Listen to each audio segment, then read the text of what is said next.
So big welcome to everyone to today's class, where we're looking at a very interesting topic for our teaching in classrooms, that is understanding the social, cultural and worldview differences of the students in our classroom and the inequalities that can result from this.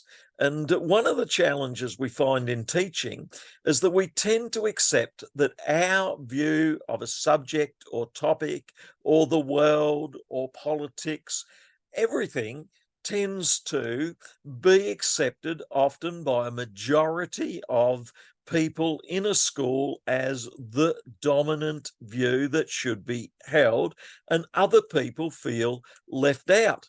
For example, it was assumed up until 1900 or so that the people who really knew things were males, white males, and to go to Cambridge or Oxford or one of those places, you had to be a white male. And if you came from a different background, it wasn't really accepted. Often you had to be Church of England to go to these, white male Church of England to go. Up until then, if you're going to vote, you probably had to be white male, possibly Church of England, to be able to make a reasonable voting decision. And then over the last 100 years and over the last 50 years, it's been increasingly realised that this dominant worldview by the dominant powerful people doesn't encourage equality for all. And one of the things since then that's been encouraged is to encourage everyone to be valued. And people have felt this is truly a Christian perspective. And if we go back to the time of Jesus and the Apostle Paul, there were those who were Pharisees and Sadducees in the temple who felt their dominant Jewish Pharisee Sadducee view was the one that was correct. And Jesus challenged that and said, no, we need to include the woman at the well. We need to include the Samaritans. We need to include all people. And the Apostle Paul said, we need to include the Greeks and others. Need to be recognized as valued by God, included by God. And when Paul was in Athens, he said he sees that they valued spirituality and he sought to communicate to them. And in Rome, similar as well. So increasingly, from all perspectives, Christian and otherwise, there's been an emphasis on inclusion rather than exclusion, and equality rather than inequality. So this module today and next week puts an emphasis on inclusion of all people, whatever social, cultural worldview or religious background they have. And the major strategy I've found as a teacher is to listen to the students, to find out the diversity of places they come from, and then to provide a safe place for them to talk to one another in the class. And as they talk to one another, to share their experiences and to share their background, to share some of their culture and to value it. And next week we'll look at Indigenous culture as well. So on the website for Module 3, Understanding Social and Cultural Diversity and Applying this to the Classrooms, we have the readings from Germov and Paul, and I've asked each of the students here what their views are on the sociology textbook, and mostly the students have said they've valued it. That is, they don't always agree with everything that is said, but when it is a diverse perspective, they value that diverse perspective, and they also value reading a sociological view. And sociologists tend to travel in a bit of a school, or schools which are often a bit of reformers. They're saying that society may not be going the right way. Let's change society a bit. So in contrast to some historians who accept history as it is, sociologists tend to be a bit more reforming and say, let's change things. And this is what some people love about sociology. We then also have two articles that I have put up here. One is a video or some slides on the classrooms and social justice, and there's a number of discussions and presentations there that you can watch on classrooms and social justice. And these are some ideas that various educators have put forward on strategies that they have used in order to promote social justice and equality in the classroom. So you might want to put on this video, watch some of it, take a few notes there. And when you watch these videos, if you click on the 3 dots down here on the bottom right, that's show transcript. And if you then click on show transcript, it then shows the transcript over here on the side, and you can actually even cut and paste sometimes some of these transcripts, and you can not only listen to the video, you can take some notes from the video, and you'll find that an excellent resource. And when you're reading something like social justice in education, as well as reading books, when you go to YouTube or other resources like that, you can look up some resources on social justice in education, and then you can watch those videos. And some students find that a very satisfactory way to learn. So your TED videos, social justice in our schools, racial social justice, all these other forms of social justice. So that can be a great way to learn and interact. And you can find that also useful in your teaching. That is, using YouTube, you can find some great resources there. In primary school teaching, teachers ask me about primary school book on social justice, and so storybook. And so sometimes we look for a primary school storybook on social justice, and you can find these storybooks there as well. And I found those are really good in primary school teaching, and I use them with primary school kids as well when I'm not doing my tertiary and secondary teaching. How do you squeeze all these things into the life journey? I have another article here on social justice, and this one is from Eric Olin Wright, and on utopia. And his argument is often we dismiss the view of a better world, a utopian world, an imagined better world, and yet there are elements of that in the Old Testament and the New Testament, imagining a better world, and not only waiting for heaven for the imagined better world, but a lot of the passages in the Old Testament are bringing to pass the imagined better world now. That is, Moses wasn't just waiting for the future imagined better world, but he was building a tabernacle and giving the 10 commandments to bring about the imagined better world now, the utopian world. And in the prophets, they were not only imagining a heavenly better world, but the coming of a Messiah, such as Jesus, who would bring about a utopian better world now. And then the Apostle Paul is working not only towards a future imagined better world, but he's also seeking to build churches that'll bring the better world now. We are pilgrims on a journey, but we are also pilgrims who are establishing God's kingdom. Jesus preached, "Thy kingdom come." That is, it's speaking about the arrival of the kingdom in the present as well as the future. And sometimes I think evangelicals can have rightly emphasized the future and forgotten about the present to some extent. And amazingly, we're building Christian schools. We're bringing God's kingdom to pass in the present. We're teaching family, marriage counseling, financial counseling, all of these things to bring about God's purposes. Our school's about bringing a better world in the present, and Eric Olin Wright talks about this in terms of a utopia. And then I've put up a video for today's class that you can watch, and where I can, I try and put a video up.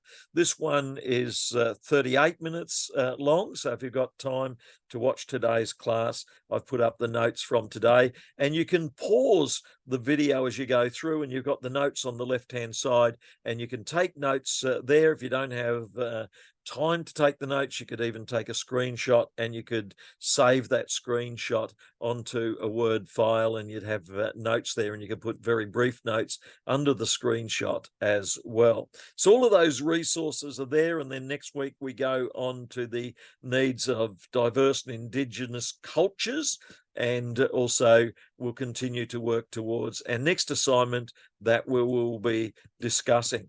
But today we're looking at inequality as it exists in the class, and pointing out that there's a need to better understand the complex causes of inequality that limit life opportunities, and that there's a need to equip us as teachers to better address the inequalities. But we need to start with understanding the causes. Kevin Camacho, in his book Against Common Sense, says that the common sense perspective is that a student who is getting good marks is making an effort. We need to reward them with good marks. And the student who's not getting good marks, we need to remind them that there could be reasons why they're not getting good marks, and we need to remind them with lower marks. And I'm reminded of my experience going to a little school in Tasmania, and another person who went to that school, his name was Peter Sculthorpe, and he didn't practice his piano lessons, and so he was given low marks. He was actually given the cane. He was smacked because he wasn't practicing and wasn't keeping up, and he could have given up at that time. But this stirred him to try harder, and he went on and put in the effort. And in fact, he became one of Australia's great composers, despite being punished for composing. He actually wasted his time composing, and he got told off for that. And Peter Sculthorpe went on to become one of Australia's great composers. And so it's amazing what people can do despite being punished for not doing so well. And there's a lot of teachers, I guess, sort of try and reward those who are doing well and failing to acknowledge those who struggle. So keep in mind that that may not always be the best approach. So those who are not doing well, those who are doing well are often white, male, upper class children from prospering families that encourage them to do homework. And those who are not doing well at school are often those who come from other cultures, other backgrounds, who are not being given the resources and encouragement, and so they're not having success.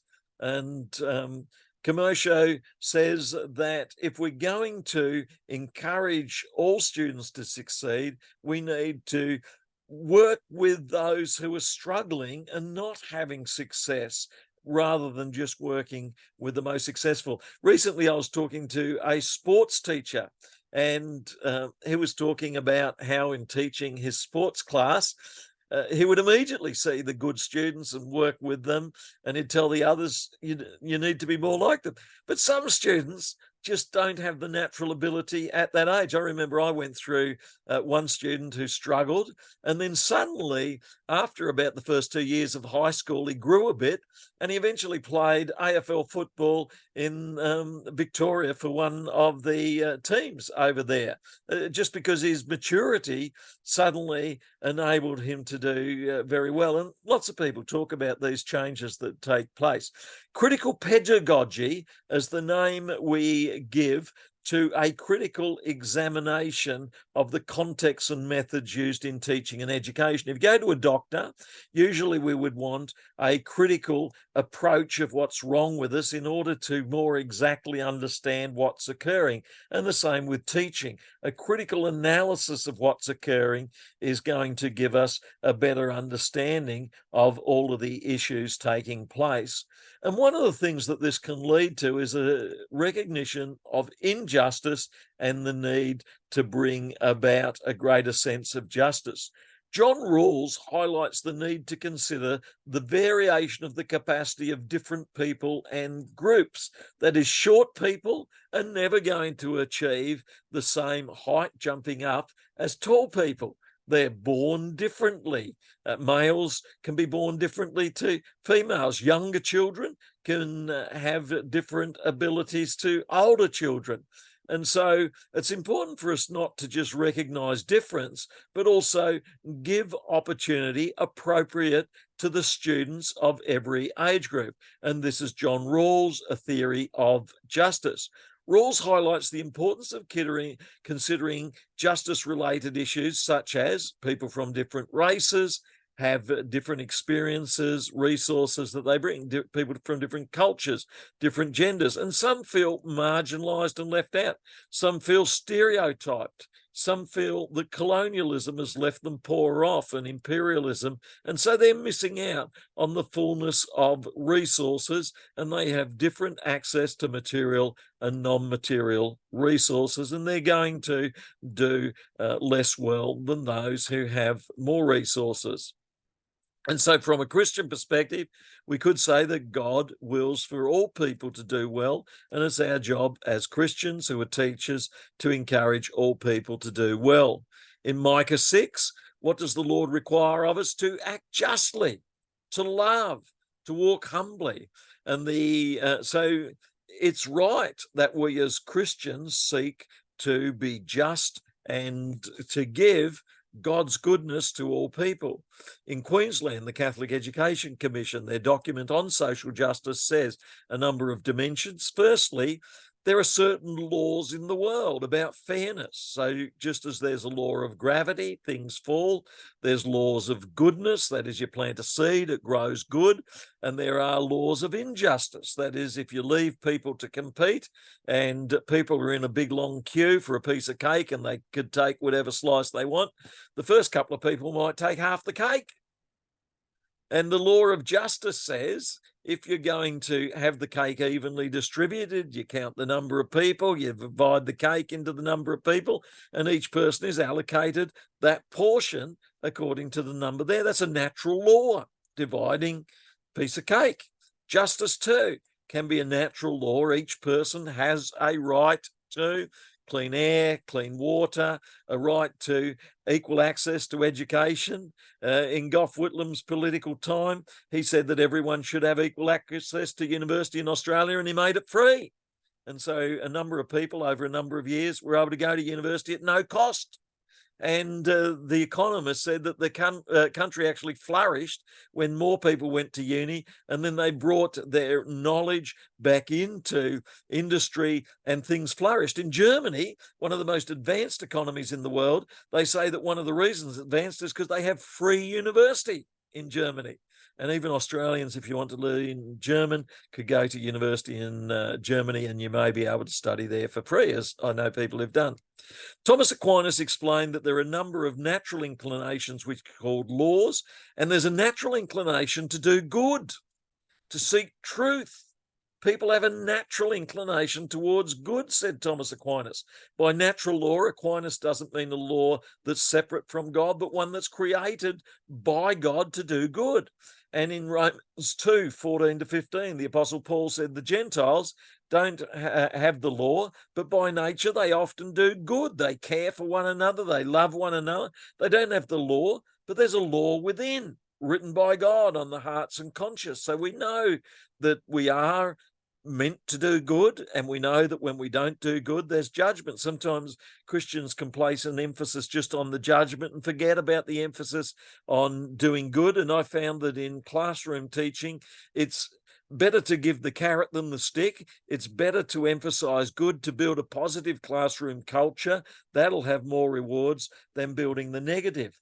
Plantinga defines this law to do good as biblical shalom and peace and wholeness and universal flourishing, such as you see in a baby that's born and grows, you see in a plant that's born and grow, you see in a seed that bursts into life as a plant, you see it in wholeness and delight, a rich state of affairs, which nature shows us all around. It's a gift of God, and it leads to joyful wonder and worship and praise toward our Saviour for the shalom and peace and hope that we see all around. And so that's first part of the gospel message, a good creation that we can celebrate. Now, of course, many evangelicals emphasize the second part of the gospel message, and rightly so. That is, there's another law at work, says the Apostle Paul. Often I don't do the right thing that I should do. Have you noticed how many of you out there drive a car? And if you drive a car in over a period of 3, 4, or 5 years, most of you would be inclined to do the law, to drive under the speed limit, to stop at red lights and even orange lights, and to obey the law. Now, hands up those who, over the number of years you've been driving a car, have never gone over to the speed limit once, and have never gone through an orange light that's going red once. Are there any hands going up at this point? The point is, the freedom to do good also brings about the freedom to fail at times. And that's called sin. The freedom to tell the truth is also the freedom to distort the truth and tell a half truth. I get into trouble to this point because I'm married and got a wife, and I got to tell the truth, And when my wife says, have you, and I shouldn't go any further, I should stop at this point, and I shouldn't mention chocolate or ice cream or second helpings or any of those things that get me into trouble. So I'll stop at this point. I won't go any further with the illustration. I mean, there is sin in Sam Hayes' life. It's the sin of ice cream and chocolate biscuits. And we're going to cast that sin out at the end of today's time. There'll be an opportunity for me to come forward and repent. And I'm probably getting off track at this point.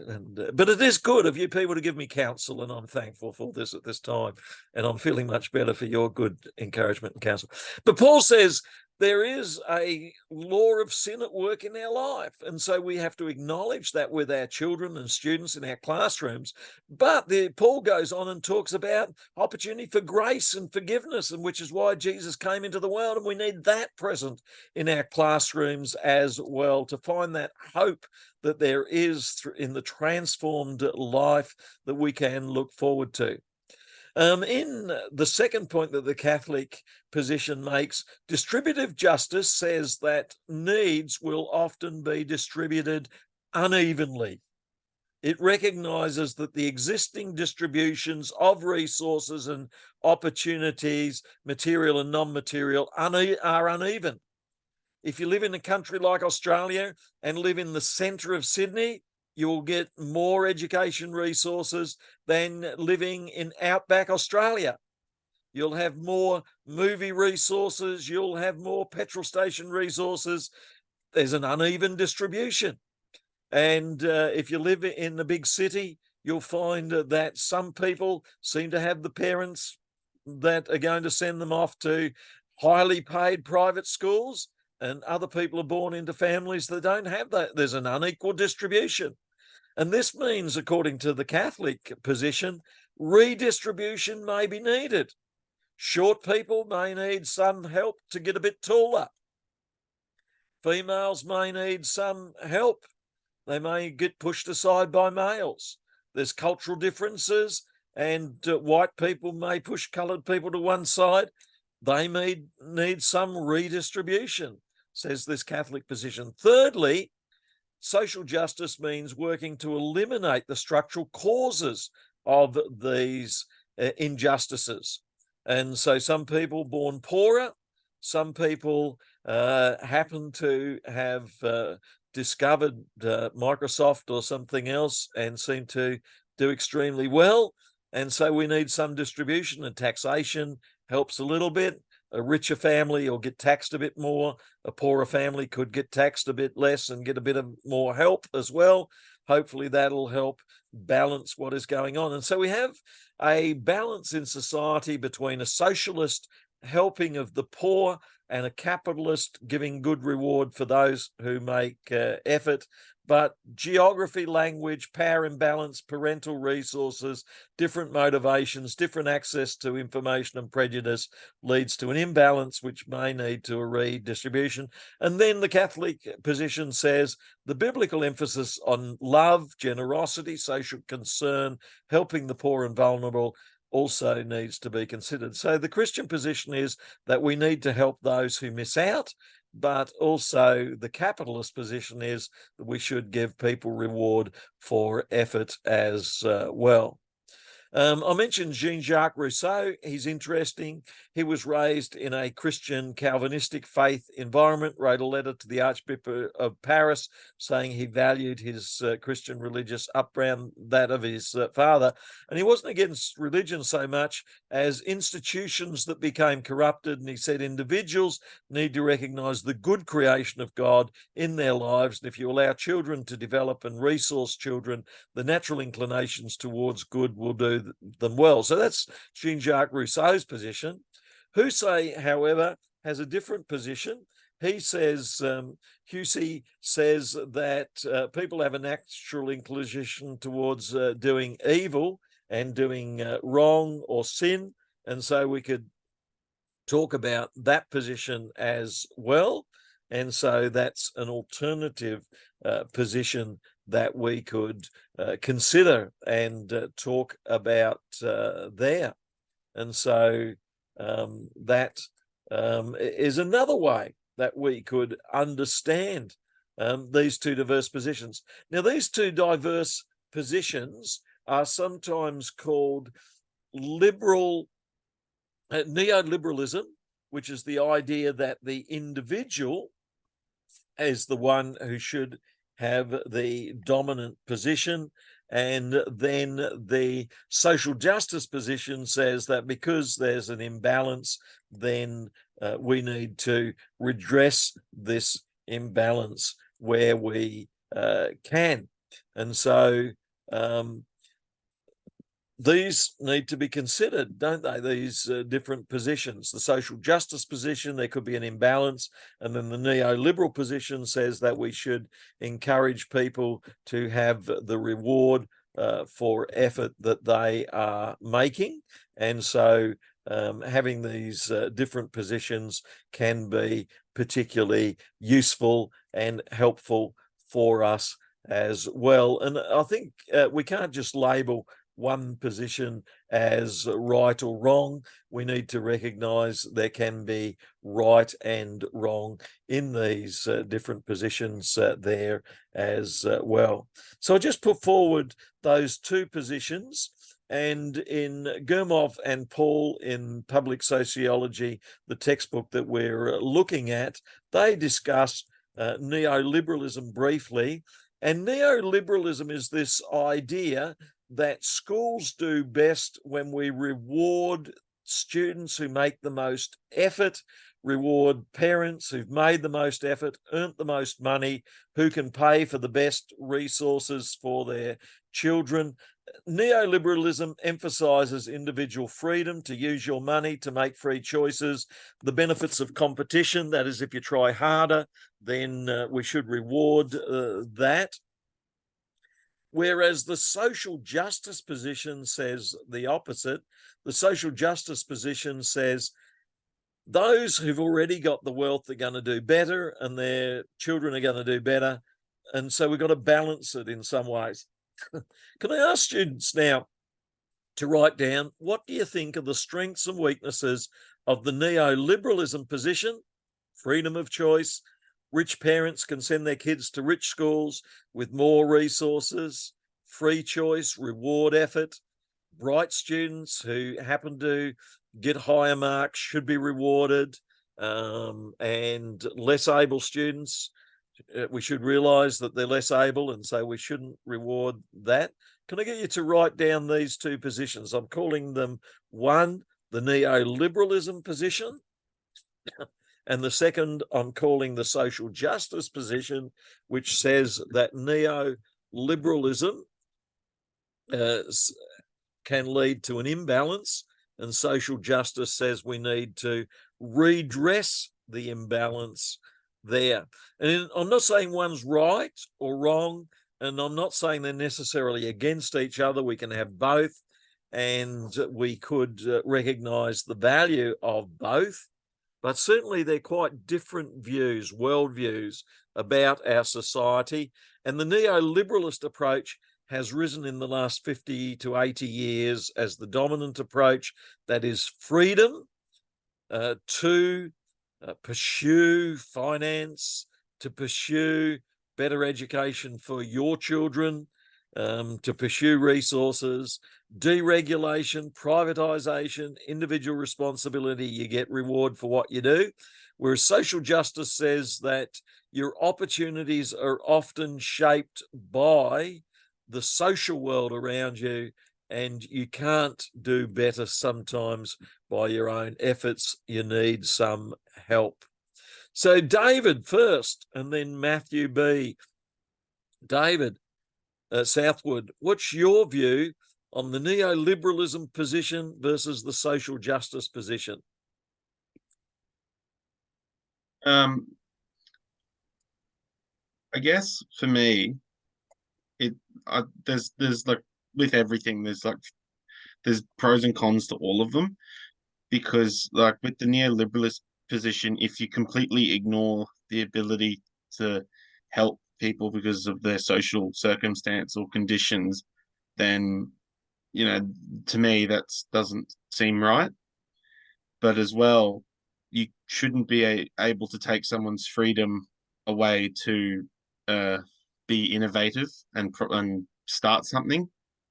So my thoughts were my position is like I think I like certain aspects of both of them.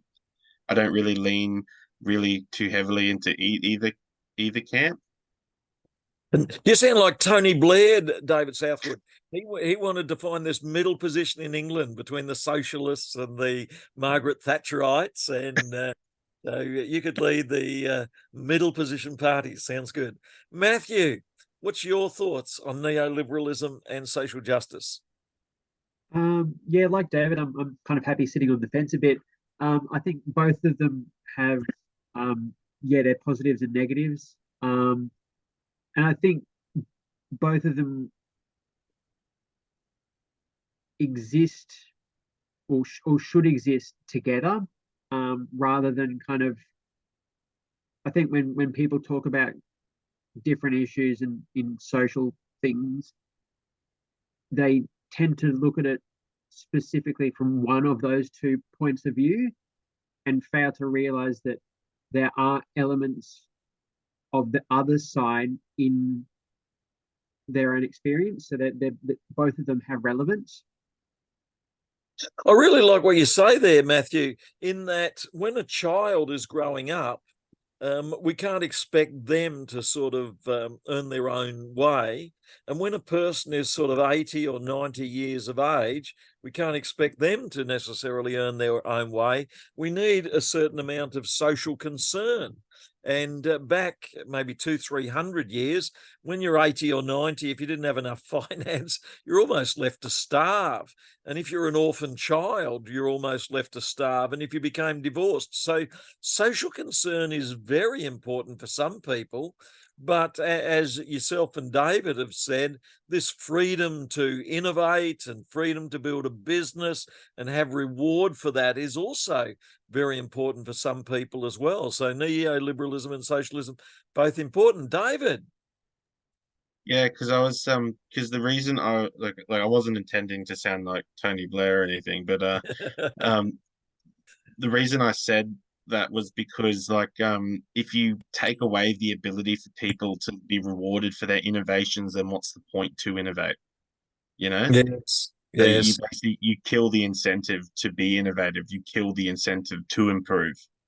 But at the Yes. same time, if you just focus solely on privatization, then what happens when you don't have I guess you could say the money to participate, to innovate yourself?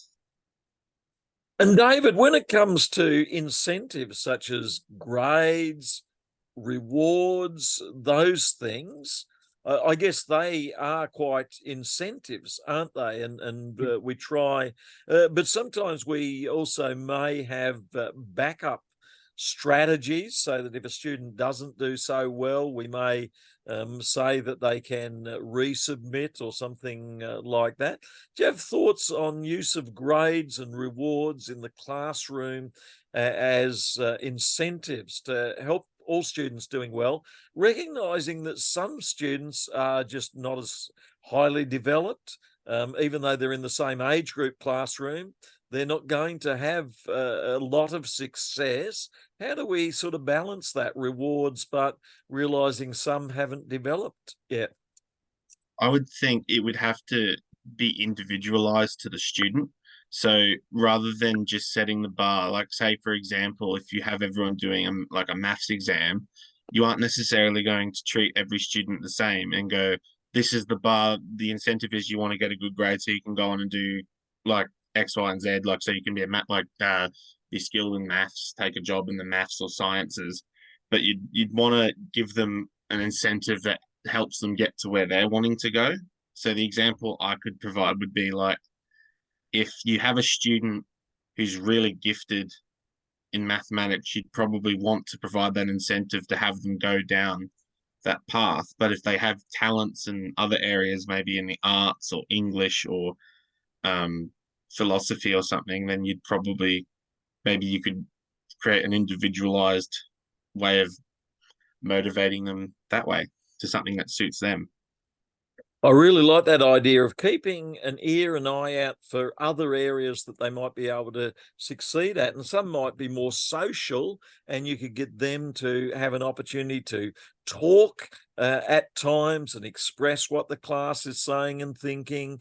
Some might have opportunity to cook something or contribute in different ways. So I really like those ideas that you present there. Haley and then Isaac, what are your thoughts on these two viewpoints and approaches? Neoliberal, reward effort, but it can overlook the different abilities, and social justice, which says let's recognize that different students come from different backgrounds. What are your thoughts, Haley and then Isaac? I think I always lean more towards the social justice, just in like the sense of wanting to support kids where they're at. But then I can also see and hear everyone else's opinions of what they were saying about the neoliberalism one as well. And then I was also just thinking off the back of David, how you were saying about rewarding and grading students when we know they some are always going to be on a different level. I think it just takes going through that growth mindset way of working with students, because I think although they're going to be at different levels, there still has to be some way to track progress. And yeah, I think as much as we can support all students where they're at, we also need to know that they need to know that they will be at different levels.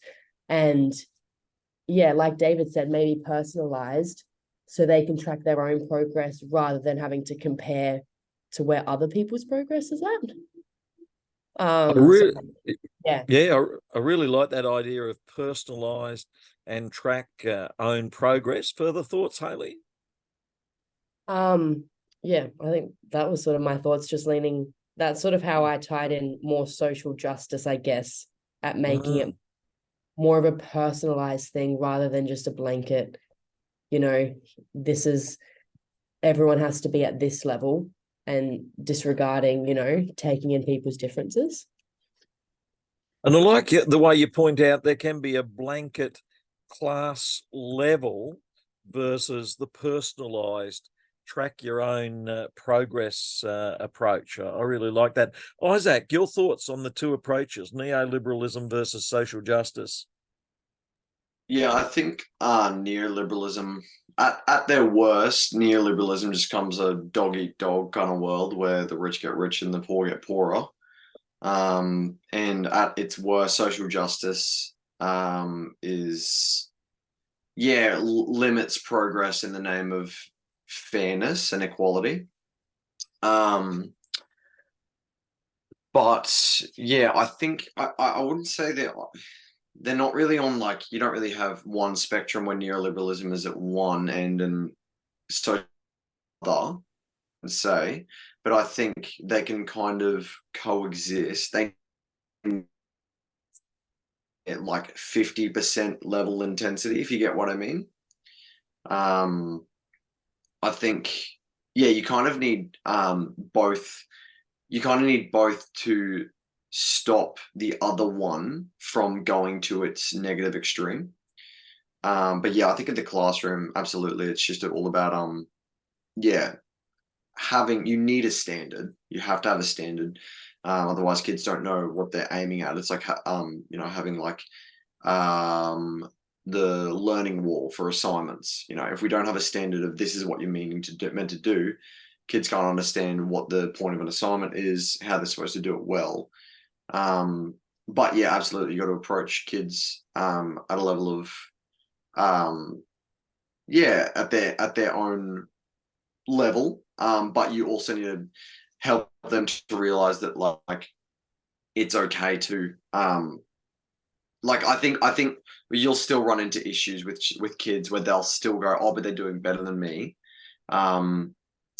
And so you'll have to make them, just kind of coach them through the reality that, well, everyone does have different levels, and they have to be okay with it, kind of thing.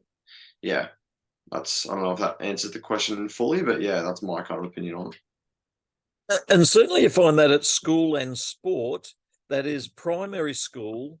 When they go to high school, suddenly they might go from a primary school that they're the smaller group, and then the high school, they thought they were top of the class, and suddenly they get swamped. And the same with university, you can feel as though you get swamped, but you have to find your feet in the much bigger pool, don't you, as you go through. And the same with sport, as you go from one level through to the next. A lot of people, I've seen people playing cricket, soccer, football, who've really flourished in primary school, and they've been just the leading person just because they're a bit bigger, taller, and they do well. And then they move into high school and they give up.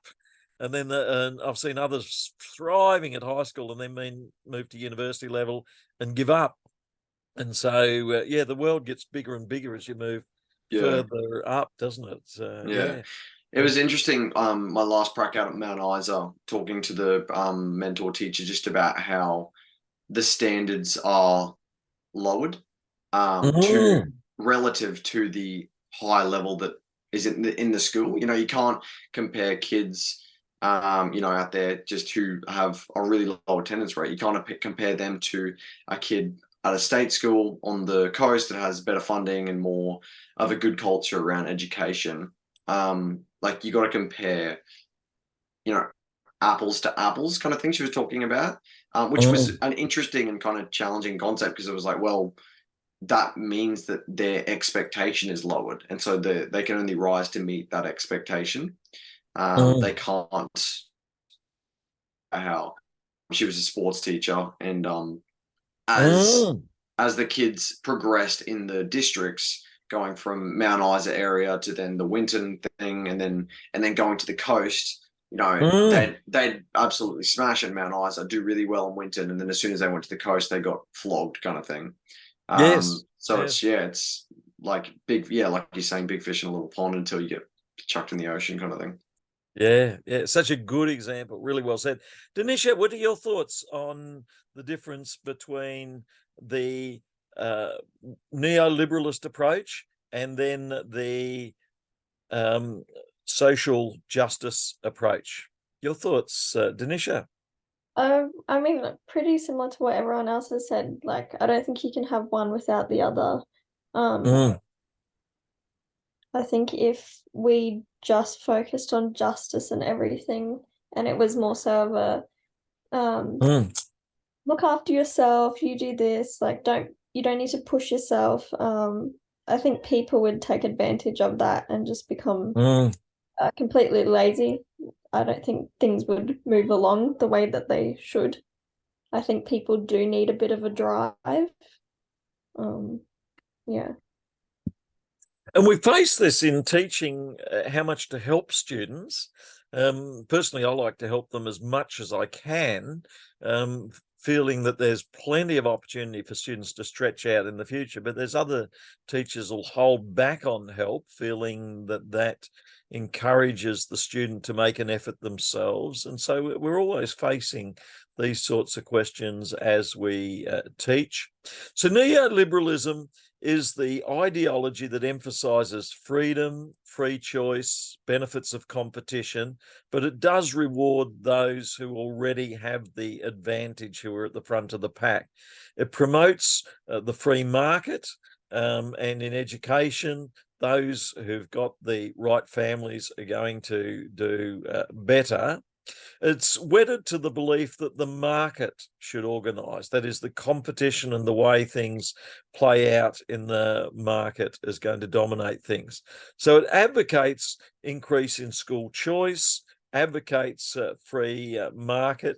It argues that increased choice and diversity result in a wider range of options and less centralised control. Privatisation often flows out of it. It emphasises preparing individuals for the global market, which is going to be competitive. It does promote individualism and self-reliance, which is both its strength and weakness. And the benefits of the neoliberal approach can be at times seen in societies that are doing well. But there are limitations, and Henry Giroux, for example, says the neoliberal approach is dystopian. That is, it promotes a certain broken downness. He says the thought and imagining of a better world, which is a utopian approach, would be better than this broken world approach that flows out of some people doing well and others missing out. The teachers who've done well at school often become teachers themselves, and they're probably promoting what worked for them. Neoliberal education policy often does little to address inequality. Often it treats education as a commodity that can be bought for the highest price. It promotes testing, which can be narrow. It erodes public education where everyone gets a go. It treats autonomy, education as job training, often excludes the marginalised. It can emphasise those with the funding.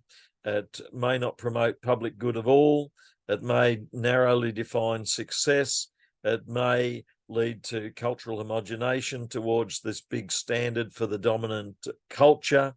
And it could be argued that the Christian message places a greater emphasis on social justice and care for all.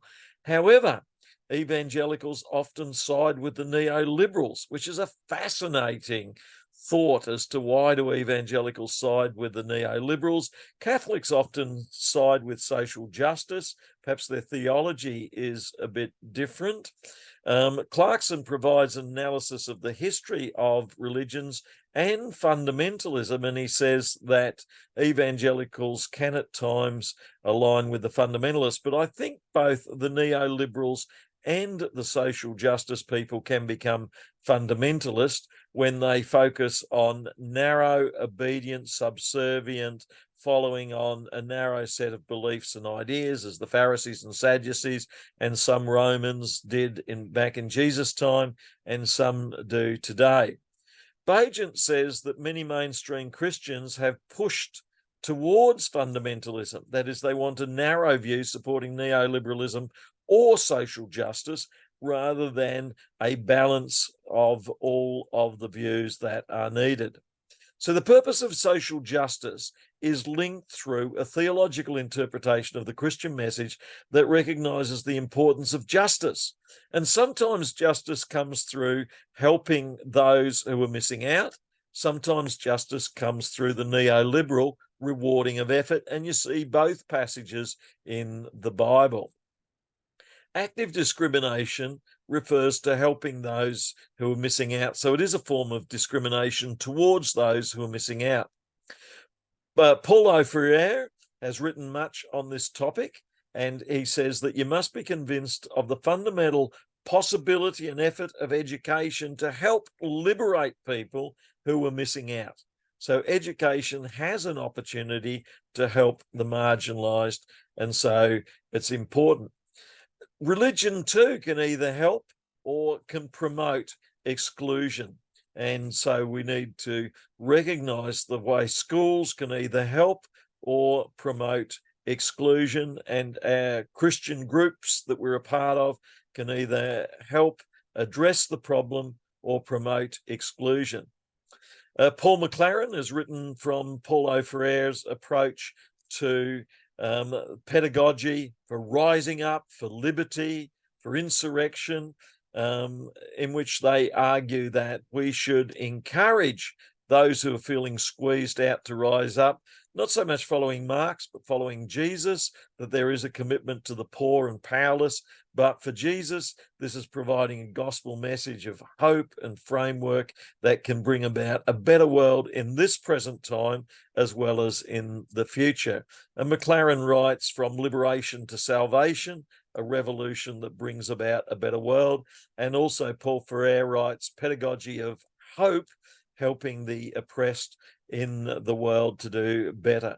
So if we think about application to our classroom, we have to recognize that as a teacher, if we just wield power, we can be squeezing life out of our students. But if we encourage students to empower themselves, and as Garreau says in Critical Pedagogy, give students agency to feel empowered, to feel included, to feel as though they have options, to recognize that transformation exists by reducing suffering and encouraging possibility for flourishing for all students. And in the video by Eric Olin Wright, sociologists are motivated to bring about the better world that is available for all people. And we as teachers can have a role to play, particularly when we help students to find that.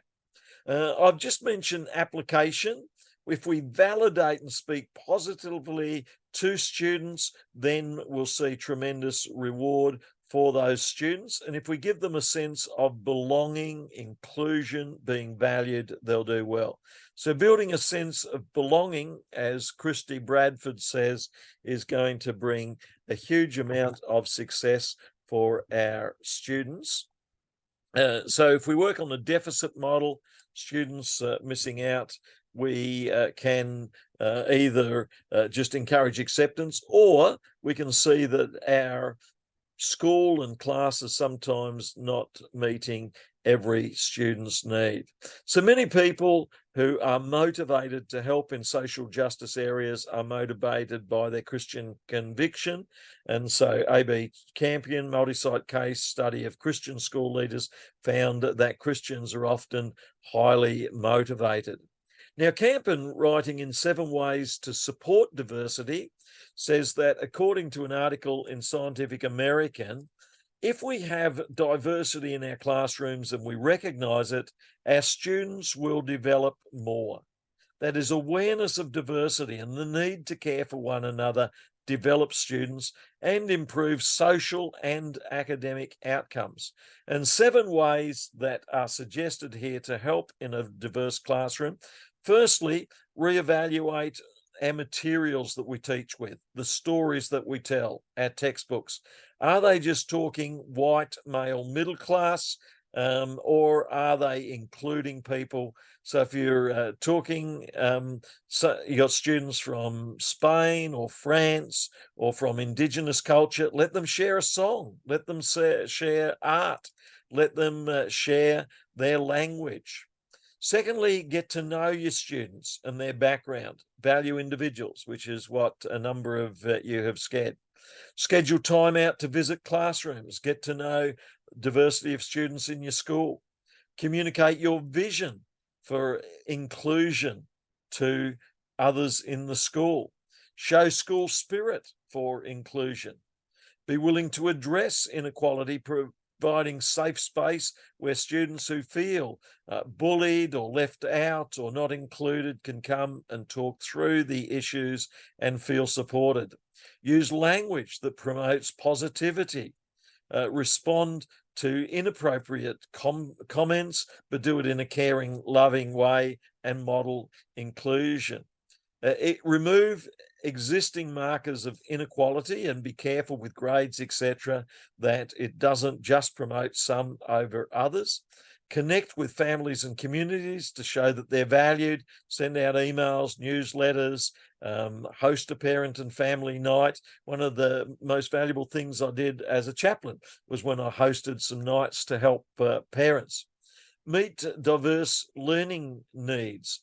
Recognize some students may struggle for a diversity of reasons. Help them with those reasons. You may have deaf students, those who can't see so well, those who've got ADHD and who are restless, and support professional development that aids. So there's some ideas. Can I get everyone to write down now 3 things that have stood out from today? And someone has said we should seek to understand both positions, not be confined to one position. So that's David, your point's very well made there and very well expressed today. Really good points. And then Hayley as well has thanked us for the insights today.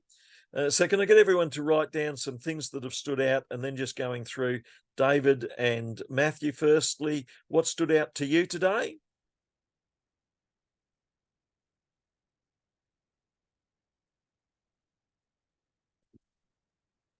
And then after David and Matthew, we'll ask Denisha. And let's start with Denisha. What stood out to you today, Denisha?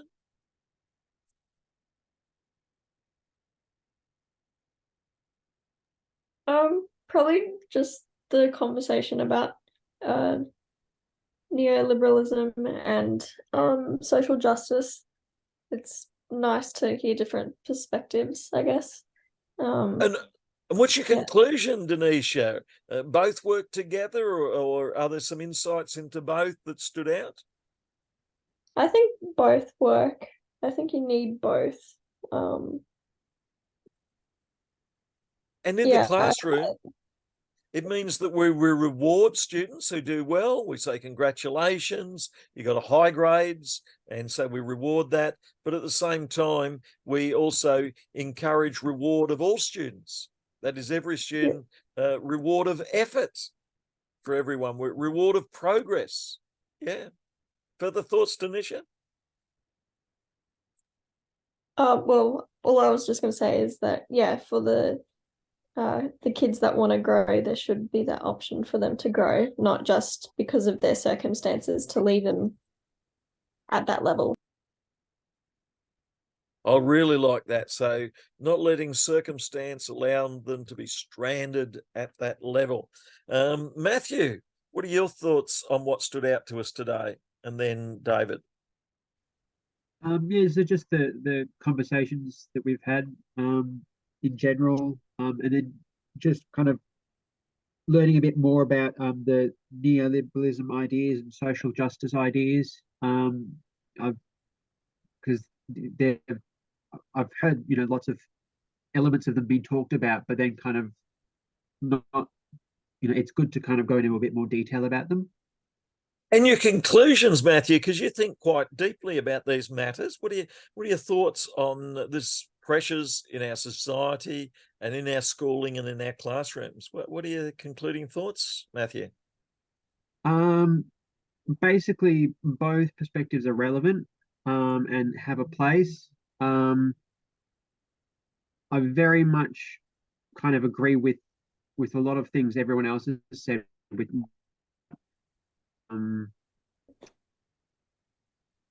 yeah, that's great. So yeah, competition should be in the classroom. Would you reward some students sometimes who are outstanding? They got outstanding ability in art, and you'd say this is outstanding, and you maybe even show that to the class. But at other times, you'd encourage other students who might at times feel left out as well. Yeah, you'd balance those sort of two approaches. Yeah, trying to find a balance, I think, in everything. And then probably even finding a balance with balance itself, because sometimes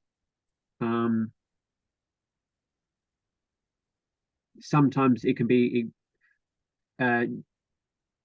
you know, you need to be more decisive with things, but then other times it's good to find a balance, I guess. I But yeah, really like that.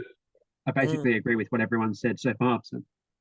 Yeah, I like that. At times you've got to be decisive and say, this is quality. This is quality maths. This is quality in what you're doing. And that may make people miss out. I mean, this is what sports coaches do all the time, don't they? You say, you've all done badly today. So that can be valuable. David, your thoughts? I really liked how when you got us to try and think about the just looking for the word for it, maybe the methodologies you could say of neoliberalism and social justice in a classroom application rather than just its ideology. I really liked. I didn't think of it that way, being history. And Yeah. I also just like some of the closing thoughts about the relevance of these ideas and applying it to education. And I also like just a little bit of the talk of diversity and the relevance of their own particular cultures and stories to be included in the classroom to get more participation. So good.